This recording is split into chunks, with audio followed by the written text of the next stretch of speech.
Tell you about registering to vote. Of course, the deadline to register in the March primary is January 31st. And you've probably heard there's a bit of a hiccup in making sure Texans are able to register to vote because of supply chain issues. The Texas Secretary of State's office says their vendors can't get enough paper to meet the usual number of requests for applications, partly because of the supply chain issues we're seeing across the country fueled by this pandemic. So right now, the agency is limiting the number of applications it sends to organizations to 2,000.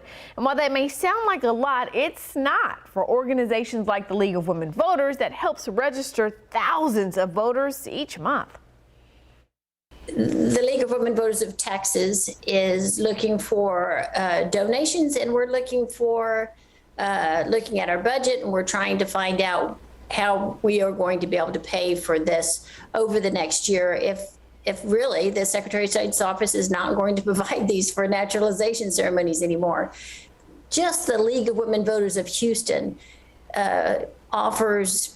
provides these forms from the Secretary of State's office to 3,000 to 4,000 people a month. Staff in the Secretary's office tells me they can't just buy paper to print forms because they have to go through the state's procurement process. But Texans can print their own applications to mail in, or you can request a form from your county clerk or the Secretary of State's office.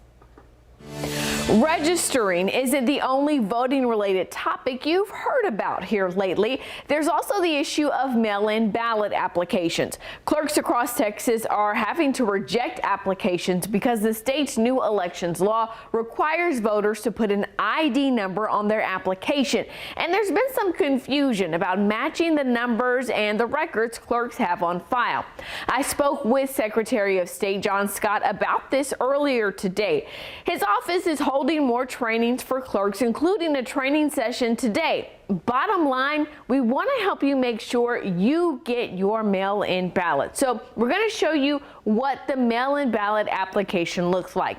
There's now a box on the right-hand side of the application asking for your DPS issued ID number. So that's your driver's license or personal ID number. And if you don't have that, you can put in the last 4 digits of your social security number right here. Now, the best way to make sure your county clerk can identify you and send your mail-in ballot is to just put both numbers. There's no harm in filling out both of these sections.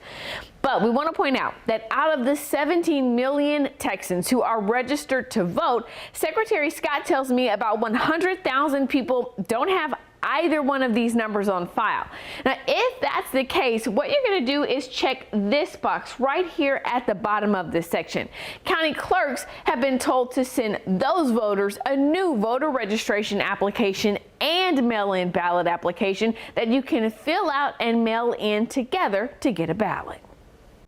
So now here are some key deadlines to keep in mind. January 31st is the last day to register to vote. Early voting starts February 14th, Valentine's Day. The last day to apply for a mail-in ballot is February 18th. But please note, that's the day the clerk's office has to receive your application, either in person or by mail. So you'll have to mail in the application before then. Early voting ends February 25th, and Election Day is March 1st, which is also the last day your mail-in ballot can be postmarked.